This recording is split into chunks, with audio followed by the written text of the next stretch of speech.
Hello students, कैसे हैं आप सब।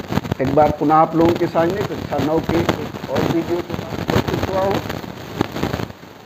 हम लोग शुद्ध अशुद्ध पदार्थ के विषय में पढ़ रहे हैं। पिछले टॉपिक्स में हमने विलयन के प्रकार, वास्तविक विलयन, कोलाइडी विलयन क्या है, निलंबन क्या है, और एक और चीज़ पढ़ी थी परिक्षिप्त प्रावस्था और परिक्षेपण माध्यम। आज की वीडियो में हम कोलाइडी विलयनों के गुण तो कई सारे हैं, लेकिन मुख्य रूप से दो गुण हैं, टिंडल प्रभाव और ब्राउनी गति के विषय में पढ़ेंगे। इसके अतिरिक्त भौतिक एवं रासायनिक परिवर्तन, धातु, अधातु और उपधातु के विषय में थोड़ा थोड़ा जानेंगे। वैसे हो सकता है वीडियो लंबा हो जाए, वीडियो को पूरा देखिए। और अभी तक यदि आपने चैनल को सब्सक्राइब नहीं किया है तो सब्सक्राइब कर लीजिए और बेल आइकन को दबा दीजिए, जिससे जो आने वाला वीडियो है आपको तुरंत ही उसकी सूचना प्राप्त हो जाए। आइए हम देखते हैं कोलाइडी विलयनों के गुण में। कोलाइडी विलयन कहते किसे हैं? हमने आकार के आधार पर, कणों के आकार के आधार पर हमने इसको जाना था। इसके लिए आप पिछला वीडियो हमारा देख सकते हैं। हम यहाँ टिंडल प्रभाव की बात करेंगे। टिंडल प्रभाव क्या है? जब प्रकाश पुंज को अंधेरे कमरे में, ठीक है, अंधेरे कमरे में किसी कोलाइडी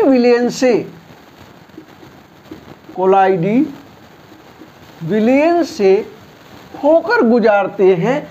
सपोज दैट ये कोलाइडी विलयन है, ठीक है, इसमें कोलाइड के कण हैं और यहाँ से हम कोई, सपोज दैट ये कोई प्रकाश का स्रोत है, ठीक है, यहाँ से हम प्रकाश को गुजारें तो इसमें से प्रकाश का पथ जो है वो स्पष्ट दिखाई देता है। कुछ इस तरह से जो प्रकाश का पथ है वो स्पष्ट रूप से दिखाई देने लगता है। इसी प्रभाव को हम टिंडल प्रभाव कहते हैं।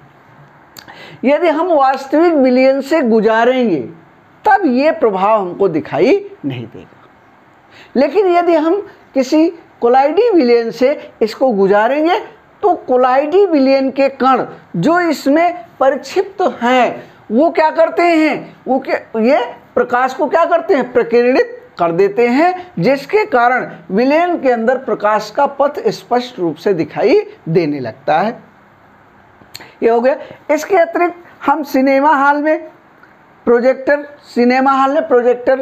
जो है जब स्क्रीन पर डालता है तो उसमें अंधेरा होता है, तो देखिए उसमें वायु के कण जो है वो आपको दिखाई देने लगते हैं या प्रकाश का पथ दिखाई देने लगता है। तो प्रकाश का पथ क्यों दिखाई देता है? क्योंकि वायु में जो धूल के कण हैं वो क्या करते हैं, प्रकाश को प्रकीर्णित कर देते हैं। तो उतना भाग जितना प्रोजेक्टर से आ रहा है वो आपको स्पष्ट दिखाई देता है।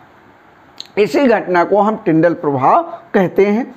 ब्राउनी गति में क्या है कि जो कोलाइडी विलयन के कण हैं वो एक सीधी दिशा में गति नहीं करते हैं, बल्कि इनकी गति कैसी होती है, जिग जैग होती है। कोई भी कण है तो ये जिग जैग गति होती है। इस तरह से इनकी इस गति को ही हम क्या कहते हैं, ब्राउनी गति कहते हैं। ये गति कैसी होती है, जिग जैग होती है, ठीक है, जिग जैग होती है। इसी जिग जैग गति को हम ब्राउनी गति कहते हैं, ठीक है। जबकि वास्तविक विलयन में ऐसा नहीं होता है, वास्तविक विलयन का ये कोई गुण नहीं। नेक्स्ट आ जाता है दूसरा टॉपिक हमारा, भौतिक एवं रासायनिक परिवर्तन। देखिए हमने पहले ही पाठ में इसके विषय में जाना है, वहाँ आप जा कर के इसको देख सकते हैं। परिवर्तन दो प्रकार के होते हैं। किसी भी पदार्थ में परिवर्तन दो प्रकार का होता है। एक तो उसकी भौतिक अवस्था चेंज हो जाए। अब भौतिक अवस्थाएं कौन कौन सी हैं, ठोस, द्रव, गैस। तो या तो उसकी भौतिक अवस्था चेंज हो जाए और या फिर उसमें कोई रासायनिक परिवर्तन हो जाए। दो उदाहरण देते हैं हम। पहला उदाहरण है बर्फ से पानी का बनना, बर्फ से पानी का बनना, ठीक है। और दूसरा उदाहरण है लोहे में जंग का लगना, लोहे में जंग का लगना। ठीक है, दोनों अलग अलग परिवर्तन है। बर्फ से पानी का बनना, बर्फ से पानी का बनना, यानी बर्फ को यदि हम तापमान में परिवर्तन कर दें, इसका ताप बढ़ा दें तो क्या हो जाएगा, पानी में परिवर्तित हो जाएगी, और ताप बढ़ा दें तो किसमें, गैस में कन्वर्ट हो जाएगी। तो इस प्रकार का परिवर्तन भौतिक परिवर्तन कहलाता है। इसके अतिरिक्त जल का या पानी का वाष्प में परिवर्तित होना, यानी वाष्प में परिवर्तन, ये क्या है, ये सब भौतिक परिवर्तन है। ठीक है, इसके अतिरिक्त विद्युत बल्ब का प्रकाश देना, ये भी क्या है, एक भौतिक परिवर्तन है। ठीक है, लेकिन लोहे में जंग का लगना, लोहे को ऐसे ही खुला छोड़ दिया जाए तो क्या होगा, लोहा खुला छोड़ने पर किसको अवशोषित करेगा, वायु को और प्लस नमी को, वायु और नमी को अवशोषित करके क्या बनाता है, लोहे का ऑक्साइड बना लेता है, लोहे का ऑक्साइड बनाता है, जिसको हम क्या कहते हैं, जिसको हम जंग कहते हैं। ठीक है, तो ये क्या हो गया, एक रासायनिक परिवर्तन हो गया। यानी जब किसी पदार्थ के रासायनिक गुण में परिवर्तन हो जाए तो उसको हम रासायनिक परिवर्तन कहते हैं। इस भौतिक परिवर्तन के फलस्वरूप कोई नया पदार्थ नहीं बनता है। एक गुण ये भी है कि भौतिक परिवर्तन के फलस्वरूप कोई नया पदार्थ नहीं बनता है, लेकिन रासायनिक परिवर्तन में एक नया पदार्थ बनता है। जैसे यदि हम मोमबत्ती को जलाएं, ठीक है, ये जलने के बाद क्या करें, ठोस से किसमें पिघल जाए, तो ये क्या होगा, भौतिक परिवर्तन होगा, ठोस से पिघल जाए, और पिघलने के बाद ये प्रकाश दे और प्लस ऊष्मा दे, तो ये क्या होगा, ये रासायनिक परिवर्तन होगा। ठीक है, ये कैसा परिवर्तन होगा, रासायनिक परिवर्तन होगा। यानी मोमबत्ती को जलाने पर वो पिघल जाए, वो भौतिक परिवर्तन है, और वो ये क्या है, रासायनिक परिवर्तन है जब प्रकाश और ऊष्मा दे। ठीक है, ये हो गया। उसके बाद फिर आ जाता है धातु, अधातु और उपधातु। धातु किसे कहते हैं, देखिए तत्व की परिभाषा हमने आपको बताई थी सर्वप्रथम। देखिए लेवासिये ने कहा कि तत्व क्या है, तत्व वह पदार्थ है जो जिसे किसी भी भौतिक या रासायनिक विधि द्वारा दो या दो से अधिक भिन्न गुणों वाले पदार्थों में विभाजित ना किया जा सके। फ्रांस के रसायनज्ञ थे। ठीक है, तो तत्वों को 3 श्रेणियों में वर्गीकृत किया गया साधारण रूप से, धातु के रूप में और अधातु के रूप में और उपधातु के रूप में। अब सबसे पहले धातु का गुण देख लेते हैं। पहला गुण यह है कि धातु में एक विशेष प्रकार की चमक होती है जिसको हम धात्विक चमक कहते हैं। सभी धातुओं के अलग अलग प्रकार चमक है, जैसे कॉपर की अलग चमक है, एल्यूमिनियम की अलग है, ठीक है, और सोने की अलग चमक है, चांदी की अलग चमक है। तो ये सब क्या हैं, ये सब तत्व हैं। ठीक है, ये सब तत्व क्या हैं, धातुएं हैं। ठीक है, यानी इनकी एक अलग धात्विक चमक है, किसी की भी चमक एक समान नहीं है। दूसरा आ जाता है ध्वनि, विशिष्ट प्रकार की ध्वनि उत्पन्न करना। ठीक है, जो धातुएं हैं ये टकराने पर विशेष प्रकार की ध्वनि को उत्पन्न करती हैं। ठीक है, यानी इनमें विशिष्ट प्रकार की ध्वनि उत्पन्न होती है। तीसरा गुण आ जाता है आघात वर्धनीयता का। आघात वर्धनीयता का, यानी यदि इन्हें हथौड़े से पीटा जाए, हथौड़े से पीटा जाए किसको, धातुओं को, धातुओं को हथौड़े से पीटने पर ये क्या है, फैलती हैं, इनमें प्रसार होता है। इसी प्रक्रिया को हम क्या कहते हैं, आघात वर्धनीयता कहते हैं। ठीक है, यानी इन्हें पीट पीट कर हम महीन चादरों में ढाल सकते हैं।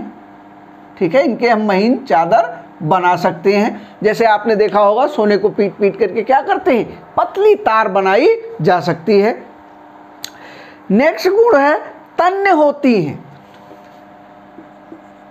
तन्यता का गुण होता है, यानी इनको कितना भी खींचिए आप क्या करते हैं, ये बढ़ती हुई चली जाती हैं। इस गुण को हम तन्यता का गुण कहते हैं। ठीक है, नेक्स्ट गुण है ताप और ऊष्मा की, ऊष्मा ताप और विद्युत की सुचालक होती है। ये महत्वपूर्ण गुण है। विद्युत की क्या होती हैं, सुचालक होती। जितनी भी धातुएं हैं ये ताप, ऊष्मा और विद्युत की सुचालक होती हैं। ठीक है, तो ये कुछ धातुओं के गुण हैं, उदाहरण हमने आपको बता ही दिया। ठीक है, कॉपर, एल्यूमिनियम, सोना, चांदी। ठीक है, इसके अतिरिक्त सोडियम, सोडियम भी क्या है, धातु है। पोटेशियम, पोटेशियम, ठीक है, मैग्नीशियम, Mg, ये भी क्या है, ये भी एक धातु है। ठीक है, अब नेक्स्ट आ जाता है अधातु गुण। इसी को साथ में लेकर के चलते हैं। ठीक है, यहां धात्विक चमक था। ठीक है, अब देखिए धातुओं में तो धात्विक चमक पाई जाती है, लेकिन अधातुओं में ऐसी कोई चमक नहीं पाई जाती है। अधातुएं क्या होती हैं, विभिन्न रंगों की होती हैं। ठीक है, इनके रंग होते हैं, विभिन्न रंग होते हैं। किसके, अधातुओं की, अधातुओं की बात हो रही, कई रंगों की होती हैं। ठीक है, ये हो गया। उसके बाद फिर ध्वनि, यानी अधातुओं में कोई विशिष्ट प्रकार की ध्वनि उत्पन्न नहीं होती है। दूसरी, इसमें तन्यता का गुण नहीं पाया जाता, यानी इनके तार बनाए, इनको खींचने पर ये बढ़ते नहीं हैं, तार इनके नहीं बनाए जा सकते। नेक्स्ट है ये ताप, ऊष्मा और विद्युत की कुचालक होती है, यानी इनसे होकर के विद्युत का प्रवाह नहीं हो सकता है। ये धातु ऊष्मा की कुचालक होती हैं। ठीक है, आघात वर्धनीयता का गुण नहीं पाया जाता। ये क्या होती हैं, भंगुर होती हैं।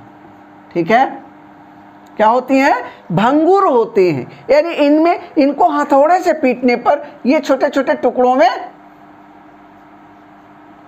में टूट जाती। ठीक है, तो इनमें भंगुरता का गुण पाया जाता है, आघात वर्धनीयता का गुण नहीं पाया जाता है। ठीक है, ये पीटने पर ध्वनि उत्पन्न भी नहीं करती हैं। तो ये कुछ अधातुओं के गुण हैं, दोनों का कंपैरिजन हमने आपको बता दिया। अधातु कौन कौन सी हैं, जैसे सल्फर, ब्रोमीन, क्लोरीन। ठीक है, तो ये सभी क्या हैं, ये सभी अधातुएं हैं। इसके अतिरिक्त हाइड्रोजन, ऑक्सीजन। ठीक है, तो ये सभी भी क्या हैं, ये सभी अधातुएं हैं। ठीक है, अधातुओं के उदाहरण हैं। नेक्स्ट आ जाता है उपधातुएं।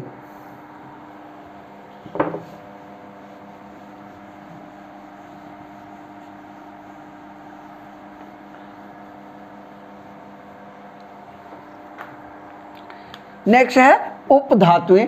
इनमें धातु तथा अधातु दोनों के गुण पाए जाते हैं।